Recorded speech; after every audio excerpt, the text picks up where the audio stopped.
সরকার দেশে এমন একটি পরিবেশ তৈরির চেষ্টা করছে যেখানে দেশের ছেলেমেয়েরা বিদেশে উচ্চশিক্ষার জন্য গেলেও আবার দেশেই ফিরে আসতে চাইবে। এ কথা বলেছেন পররাষ্ট্র প্রতিমন্ত্রী শামা ওবায়েদ রাজধানীর সোনারগাঁও হোটেলে ফ্যাট ক্যাব আয়োজিত ১৪তম আন্তর্জাতিক শিক্ষা এক্সপো ২০২৬-এর উদ্বোধনী অনুষ্ঠানে তিনি জানান, বাজেটে শিক্ষা খাতে সবচেয়ে বেশি বরাদ্দ রাখা হয়েছে। যুব সমাজের জন্য দেশে বিদেশে কর্মসংস্থান তৈরিতে শ্রমিকদের কর্মদক্ষ হিসেবেও গড়ে তুলতে কাজ করছে সরকার।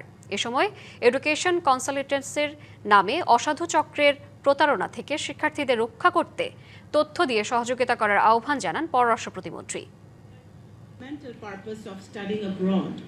শিক্ষার্থীরা উচ্চশিক্ষার জন্য অবশ্যই দেশের বাইরে যাবে, তবে বর্তমান সরকার এমন একটি পরিবেশ তৈরি করছে যেখানে দেশের ছেলেমেয়েরা আবার দেশেই ফিরে আসবে। বাংলা কিউআর, যেখানে নগদ পেমেন্ট সেখানে। সারা দেশে 10 লাখেরও বেশি মার্চেন্টে নগদে পেমেন্ট করুন খুব সহজে।